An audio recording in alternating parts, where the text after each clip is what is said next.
नायक नहीं खलनायक जिसे कहा जाता है।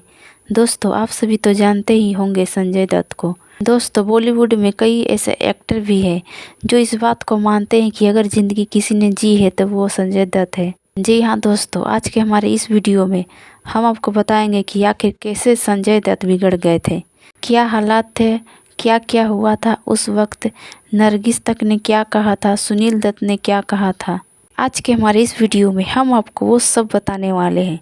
जानने के लिए वीडियो के एंड तक बने रहें। दोस्तों, अगर वीडियो पसंद आए तो चैनल को ज़रूर सब्सक्राइब करें, साथ ही बेल आइकन को ज़रूर दबाएं ताकि अगली बार जब भी वीडियो अपलोड हो उसकी नोटिफिकेशन सबसे पहले आप तक पहुंचे। और वीडियो को लाइक, शेयर और कमेंट करना ना भूलें। तो चलिए आज का वीडियो शुरू करते हैं। दोस्तों, असल में संजय दत्त नायक और खलनायक इन दोनों के बीच में फंसे रहे। कभी नायक कहलाएं तो कभी खलनायक कहलाएं। संजय दत्त ड्रग्स के लिए महंगे होटलों में रहे और कभी जेल में भी रहे। कभी घड़ियां पहनी तो कभी हथकड़ियाँ। दोस्तों, जैसा कि कहा जाता है कि संजय दत्त की 308 गर्लफ्रेंड थी और साथ में AK-56 राइफल। ये सभी बातें संजय दत्त से जुड़ी हुई है। लेकिन वो नरगिस जो मदर इंडिया में गलत काम करने वाले अपने बेटे को गोली मार देती है, वो असल ज़िंदगी में अपने बेटे को कैसे मार सकती थी, वो केवल पर्दे की बातें होती है। 29 जुलाई 1959 को संजय के पैदा होने के बाद नरगिस ने कभी ये सोचा ही नहीं था कि उनका दुलारा बेटा किन किन गलत रास्तों से गुजरने वाला है। लेकिन एक खलनायक दिल का बड़ा अच्छा भी है। कहा जाता है कि एक टीवी शो में संजय दत्त की आपा जाहिरा ने एक किस्सा सुनाया था कि संजय दत्त दिल का बड़ा अच्छा रहा है।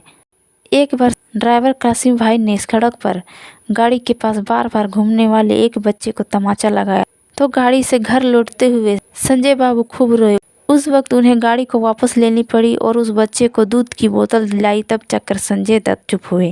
दोस्तों, ये बात तब की थी जब संजय दत्त छोटे थे। तो वही एक वीडियो इंटरव्यू में उनकी मां नरगिस ने बताया था कि संजय के पैदा होने के बाद मैं जब शूटिंग के लिए जाती थी तो वो रोने लगता था। स्टूडियो में मैं भी चिंता में रहती थी, वो ठीक से तो होगा, इसलिए मैंने फिल्म इंडस्ट्री को छोड़ने का फैसला लिया। लेकिन दोस्तों, कैसे हुई संजू की बिगड़ने की शुरुआत। दरअसल सुनील दत्त ने यह किस्सा कई बार सुना चुके हैं कि एक बार कश्मीर में मजाक में उन्होंने संजू को सिगरेट पकड़ाई तो वो पूरी सिगरेट पी गए, जिसे देखकर सुनील दत्त काफ़ी हैरान रहे क्योंकि संजू बाबा उस वक्त सिर्फ 10 साल के भी नहीं हुए थे। घर पर सुनील दत्त के मिलने प्रोड्यूसर या दोस्त आते जाते रहते थे, लेकिन जो सिगरेट ये लोग पी कर फेंक देते थे, संजय उन्हीं बची हुई सिगरेट को उठाकर छिपकर पीते थे। संजू को बिगड़ता देखकर उन्हें मुंबई के स्कूल से निकलवाकर हिमाचल प्रदेश के मशहूर बोर्डिंग स्कूल में भेज दिया गया। संजय के अगले कुछ साल वहीं पे बीते। साल 1977 में संजय अपने स्कूल से 18 की उम्र में लौटे। संजय का दाखिला मुंबई के ही एक कॉलेज में करवाया गया था। ये वो दौर था जब संजू बाबा ड्रग्स के अंधेरी गली में जा चुके थे। उन्होंने एक इंटरव्यू में बताया था कि वो अपने कमरे में बंद रहते थे और उनकी मां को शायद अंदाज़ा हो गया था कि उनका बेटा ड्रग्स लेने लगा है, लेकिन उन्होंने इसका जिक्र सुनील दत्त से नहीं किया क्योंकि माँ होती है। और इस तरीके से संजय ड्रग्स के नशे में घिर चुके थे।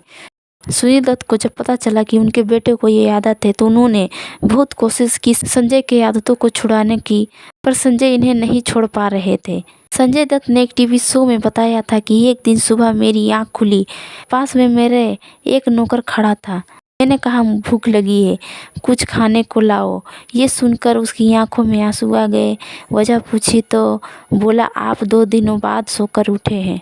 शीशा देखा तो चेहरे पर सूजन थी, बिखरते बाल थे। मुझे लगा कि मैं मर जाऊंगा। तभी मैं पापा के पास गया और बोला पापा मुझे आपकी मदद चाहिए। डैड ने मुझे मुंबई के एक हॉस्पिटल में भर्ती करवाया। 1984 के शुरुआत में ड्रग्स की लत छुड़वाने के लिए सुनील दत्त ने उन्हें अमेरिका ले गए। यही वह वक्त था जब नरगिस से उनके रिश्ते टूट गए। पर संजय की लत जिसने छुड़वाई थी वो थी नरगिस की आवाज़। जी हाँ, नरगिस का रिकॉर्डेड मैसेज जिसमें नरगिस ने कहा था किसी भी बात से ज़्यादा संजय अपनी विनम्रता और चरित्र बनाए रखना, दिखावा मत करना, हमेशा विनम्र रहना और बड़ों की इज्जत करना, यही एक बात होगी जो तुम्हें बहुत दूर तक ले जाएगी। ये तुम्हें तुम्हारे काम में भी मदद करेगी। संजय ने बताया था कि मॉम की आवाज़ जब मैंने सुनी तो मैं घंटों तक रोया। मोम के मरने के 2 साल बाद ये सुनकर मैं लगातार रोता रहा। आंसू रुके तब मैं बदल चुका था। संजय दत्त जब भारत लौटे तो खुद को दो राहें पर पाए। वो कहते हैं कि 9 महीने बाद भारत लौटते मेरे घर पहुंचने के बाद जो पहला शख्स मुझसे मिलने आया वो था एक ड्रग्स पेडलर। मेरे पास 2 रास्ते थे, पहला मैं ड्रग्स ले लेता, दूसरा मैं इनकार कर लेता। पर उस वक्त मैंने दूसरा रास्ता चुना और मैंने उसे वापस भेज दिया। तो दोस्तों कुछ इस तरीके से संजू बाबा बिगड़े, लेकिन बिगड़ने के बाद सुधरे भी।